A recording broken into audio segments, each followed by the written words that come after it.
ಎಲ್ಲರೂ ಹಂಚಿ ಉಣ್ಣೋದು ಮನುಷ್ಯನಿಗೆ ಬಹುಶಃ ಬುಡಕಟ್ಟು ಸಂಸ್ಕೃತಿಯ ಕಾಲದಲ್ಲಿ ಇತ್ತು ಅಂತ ಕಾಣುತ್ತೆ. ಇವತ್ತಿಗೂ ಸಹ ಕರ್ನಾಟಕದ ಲಿಂಗಾಯತ ಮಠಗಳಲ್ಲಿ ಈ ದಾಸೋಹ ಪರಿಕಲ್ಪನೆ ಇದೆ ಭಾಳ ಮುಖ್ಯವಾಗಿ. ಅದರ ಪರಿಣಾಮವಾಗಿ ಬೇರೆ ಮಠಗಳಲ್ಲೂ ಇದೆ ಅಂತ ಇಟ್ಕೊಳ್ಳಿ. ನೀವು ಯಾವುದೇ ಒಂದು ಮಠಕ್ಕೆ ಹೋದರೆ ಮೊದಲು ಅವ್ರು ಕೇಳೋದು ಪ್ರಸಾದ ಆಯ್ತಾ ಅಂತ.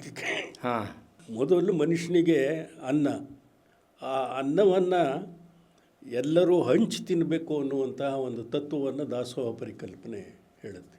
ಮೂರನೇ ತತ್ವ ಇಷ್ಟಲಿಂಗ ಪರಿಕಲ್ಪನೆ.